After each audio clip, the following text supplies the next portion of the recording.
I'm here with His Excellency Zuhair Zaid, the Ambassador of the State of Palestine.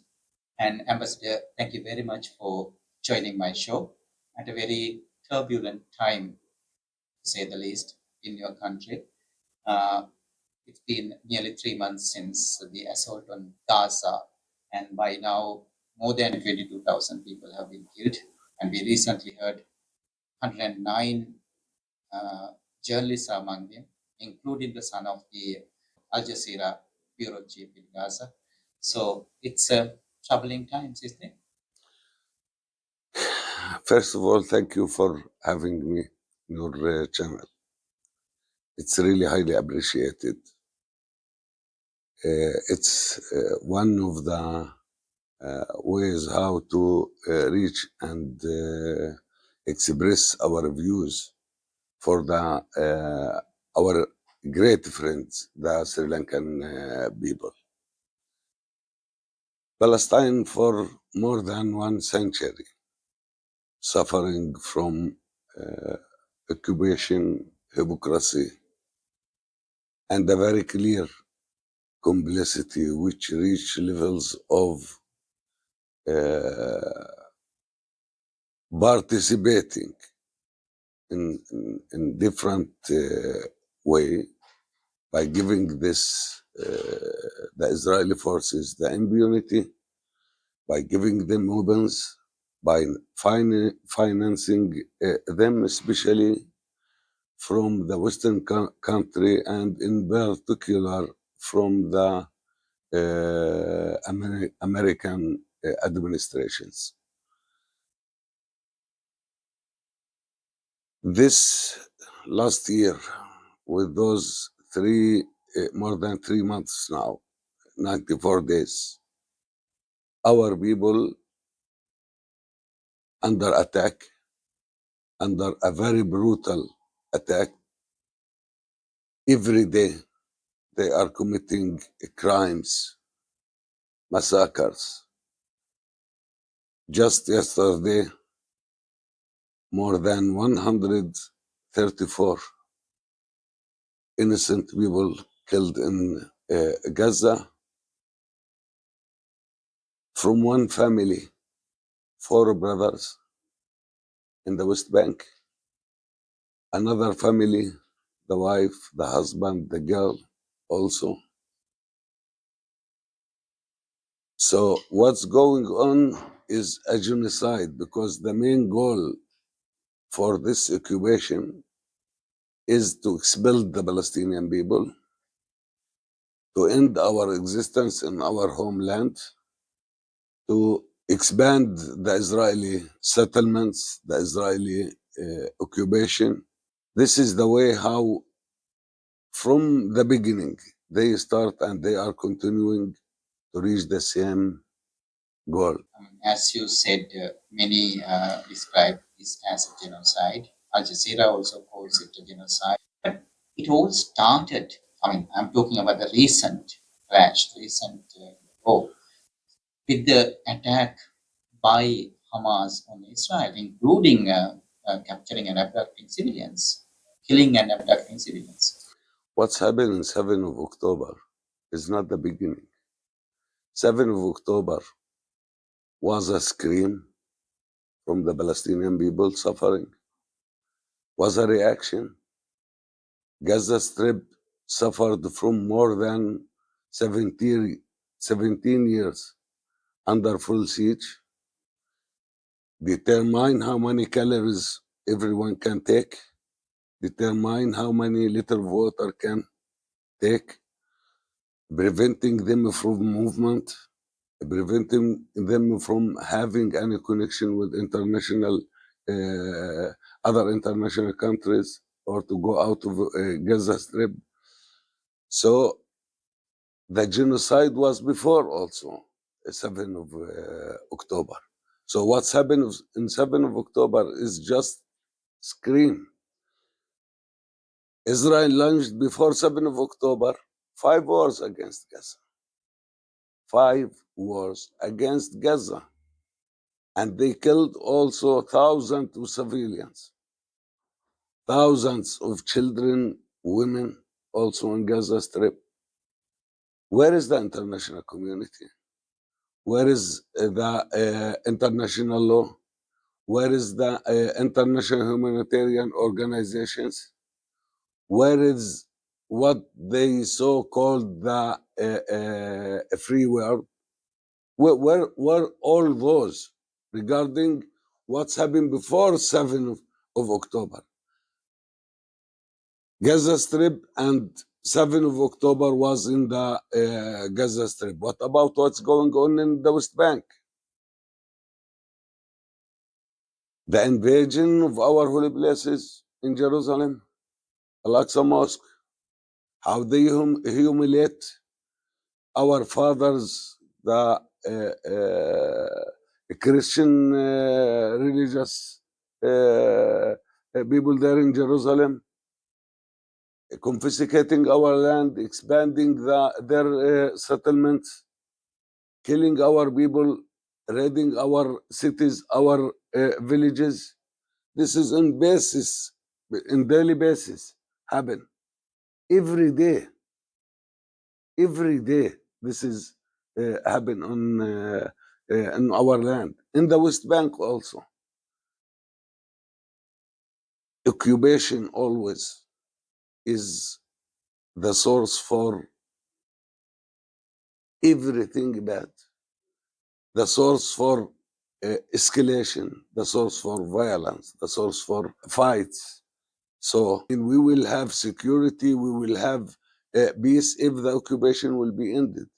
This is what we are asking for a long 1 century. We are a people, we want to be like other peoples in the world, to have our own state, to be independent, to have our freedom. This is what we are asking for.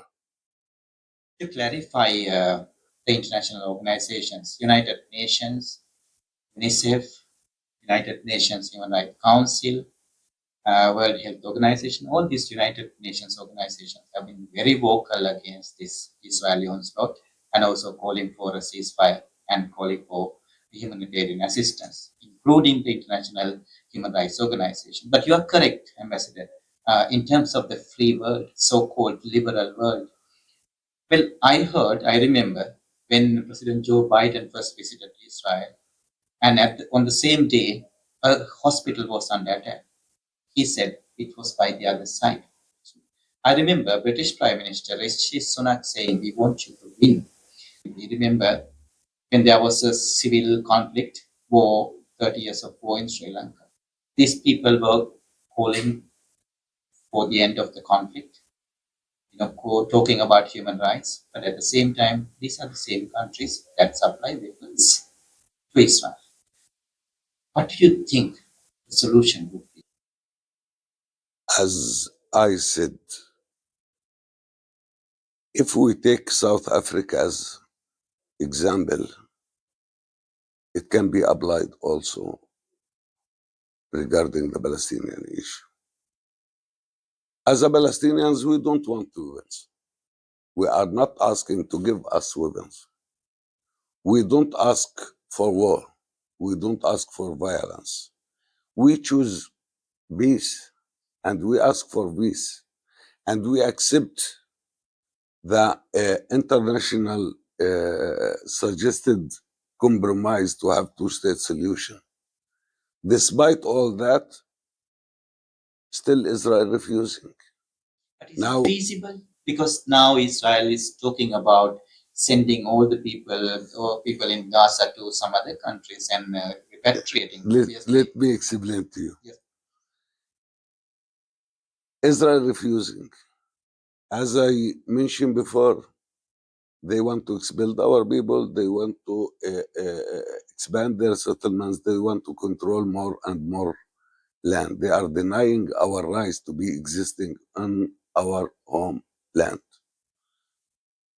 Now, there is two choices in front of Israel and in front of the world. The international community, as I said, has put as a goal to have two-state solution. They suggested this. As a Palestinian, we accept to have our state in 22% from the historical Palestine. But Israel refused. Now, to have two-state solution is one choice, or to have one-state solution will be the second choice. It depends upon the Israelis. Now, all the world, all the human rights organizations, including the Israeli human rights organizations, very clearly said that Israel is an apartheid state. So, if Israel an apartheid state, how the world should face Israel, what they should do, and what they are expecting from the Palestinian people. If they are expect from the Palestinian people to surrender, more than 100 years of struggle show that this people, despite all the suffering that he passed, he will never surrender. He has a commitment, he has a will, he wants to reach his freedom in his own land, and this will happen one day. The second way, to see awareness, to see effective steps from the international community to do what they did against the racist regime in South Africa. It means to take a peaceful steps to impose in Israel, to stop its occupation, or to have one democratic state. Like South Africa, the same. Those are the two choices in front of them. But at the end, as a Palestinians, we will never forget. We will never forgive. We will continue our struggle to reach our goals. If Prime Minister Netanyahu loses power, do you think there will be a solution? First of all, it's very important to understand the Israeli views, the Israeli beliefs. In general, they are racist. They believe that they are the chosen people and they want their own state. It will be not easy to accept one-state solution. They are refusing two-state solution. How to accept one-state solution? We are highlighting this because at the end, what's going on now is a genocide against the Palestinians. And this genocide is not started also on 7th of October. It's along our history. They practice this in several stages in our history, start from 1948 until now. How many massacres they did, ethnic cleansing they did for our people, and all the time they are trying to continue. The Israeli community, the Israeli people are became more and more extreme. Right wings. See what they are saying in their parliament. Say what they are saying, especially the ministers. One, he wants to nuclear bomb on Gaza Strip. Others asking, including the Prime Minister Netanyahu, asking to evacuate the Palestinians, to make a transfer for them, called volunteer transfer. Palestinians did not leave their homeland, and they will not leave their homeland. So this is the situation in Israel. One state, they will never accept this because they are thinking that this will lead to the end of their Jewish state. And this is a racist. Where is an state here in Sri Lanka? You can say you have a Tamil state or a Hindu state or a Buddhist state, or in India to say the same, or in which state in the world taking religious as a nationality, where there is inside Israel 20% Palestinians, and they do not have the same rights that others have. It means the Jewish. This is the reality. This is what we have in our region. Now, South Africa has taken Israel to International Criminal Court, but Israel is not a signatory to it. And at the same time, you are talking about two-state solution or one-state solution. There needs to be an international leadership Yeah. for that, which is Yes. lacking at the moment. Because with what we see from the United States, from UK, or even from the European Union, what we see is the huge support for Israel, not a word about the suffering of Palestinians. How can you achieve that goal? First of all, South African step is highly appreciated. We can understand this very well from their side when Nelson Mandela said that their freedom will not be completed without the Palestinian freedom. The followers still stick to his principles. Second, as a Palestinians, if we go through diplomatic way, through the courts, through the international organization or whatever, also they accuse us as a diplomatic terrorist. It means whatever we are doing, if this is through peaceful means or through other means, they are always accusing us as a terrorist. At the end, as Palestinians, we will always do whatever we can, not just in our homeland, but also in the level of the international community. It means to convince, to try to influence, to do something, to push the international community to take an active steps to stop the Israeli occupation. This is what we are seeking for. This is what we want. And let us see. And ICC, 1 year, they took a decision regarding His Excellency the President of Russia toward what's going on in Ukraine. But for us, still they did not mention anything, despite that the United Nations asking them to give their opinion regarding the Israeli occupation. Until now, also, they are not taking any step or any position. And this is because of the threat that they have from the American and from the European Union. I want to mention here and remember in history, also United States was the last state that took a step regarding the racist regime in South Africa.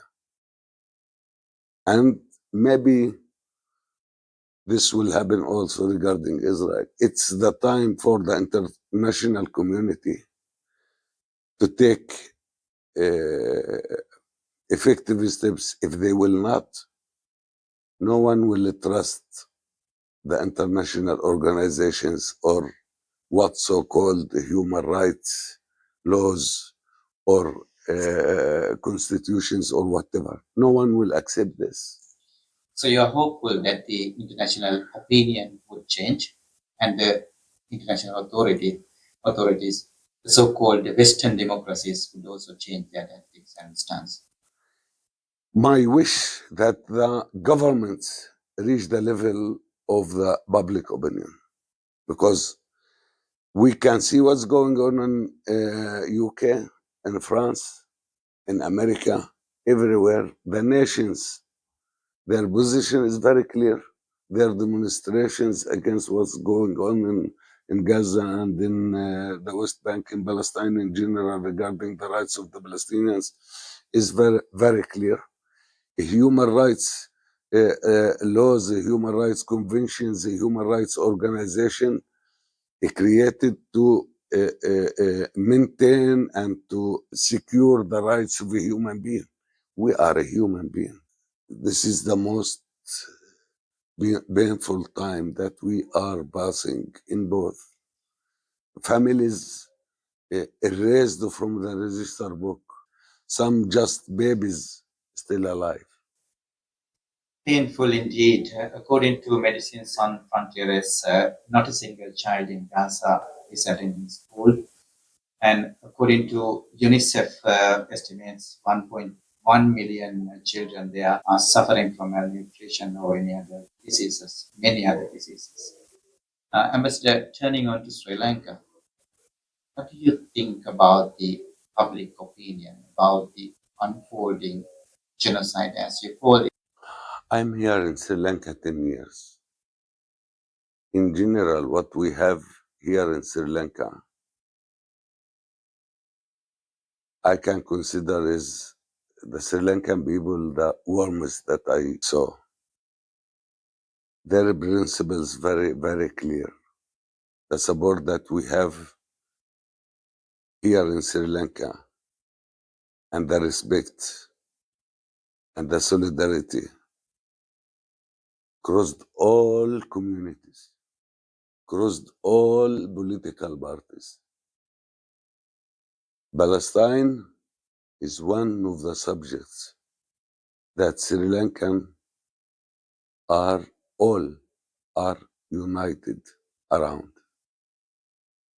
Government, opposition, people, all supporting Palestine. Always. Along my presence here, 10 years now, I feel this from all Sri Lankan. I never faced uh, anything bad, the opposite. I feel that I am in my second home.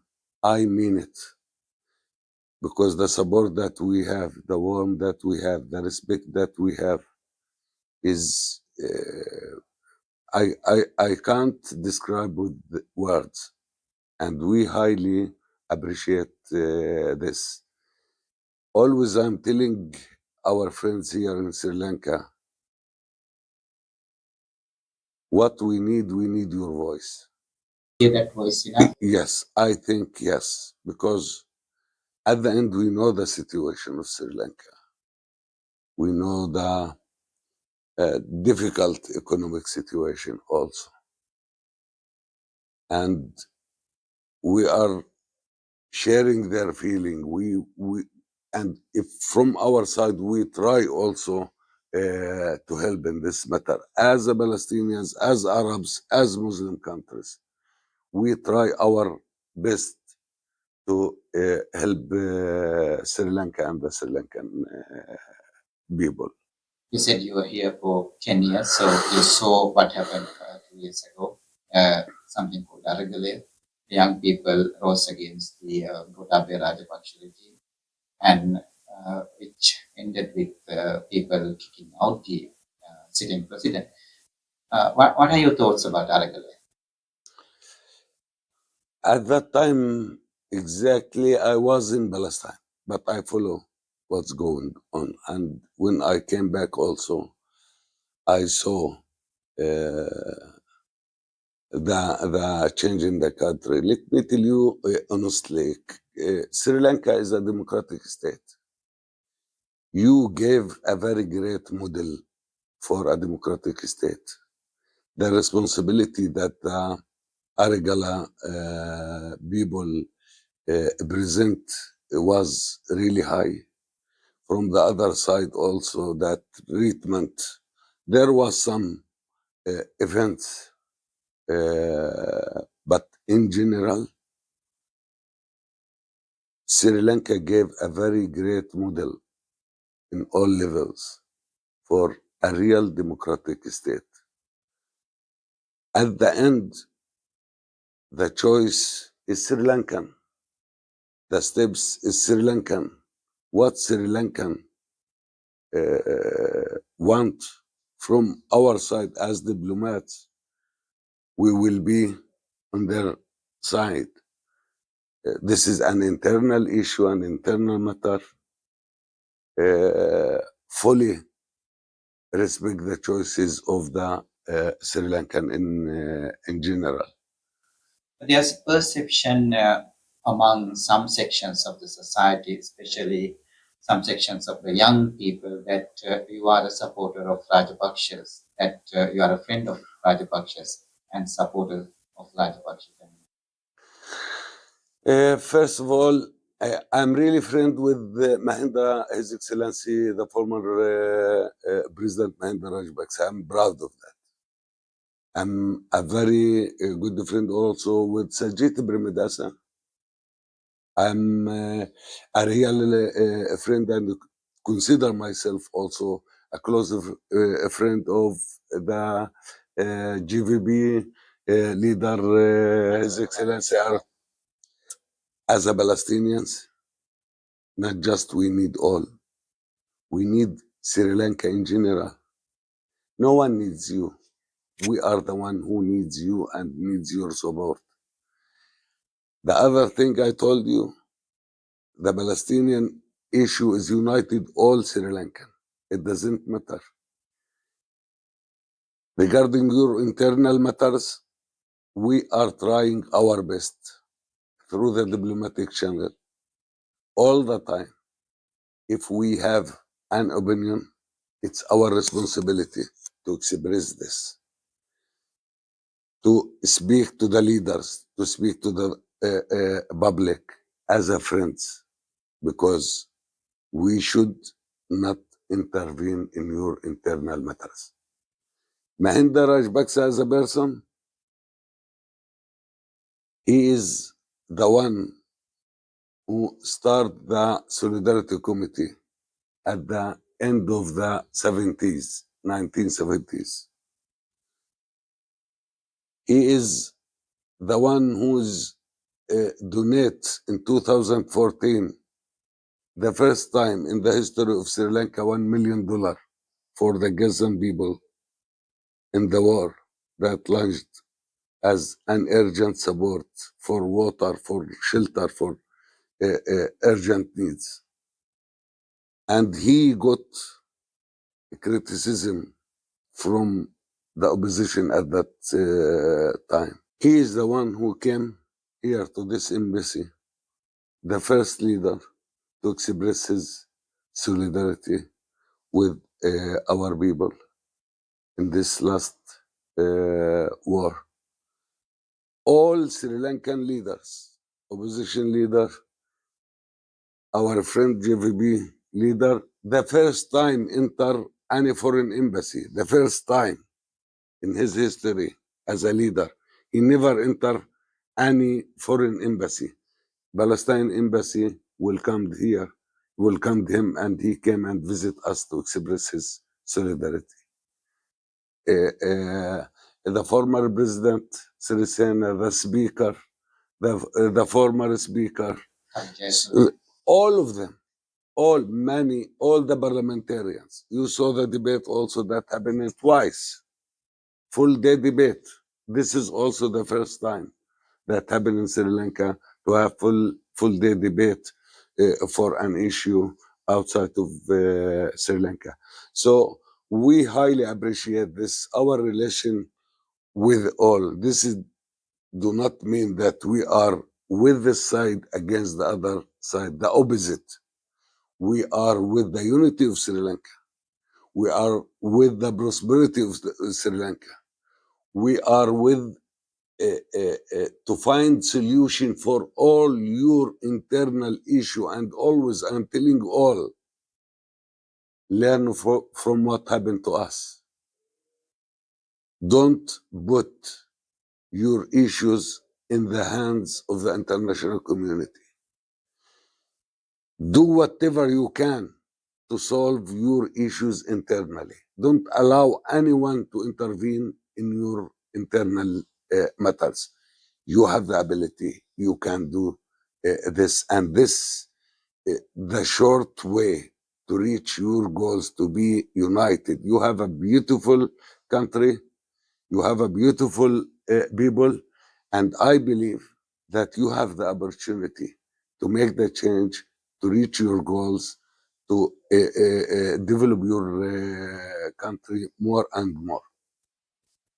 Ambassador, thank you very much for your time. And we sincerely hope there will be an immediate ceasefire in Gaza Strip, as many international organizations, including the United Nations, have called for.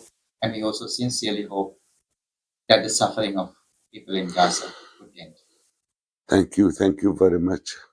Highly appreciate your words. We also once again thank the Sri Lankan people, the Sri Lankan government, the Sri Lankan communities for their support for the Palestinian cause. Thank you. you. Thank you.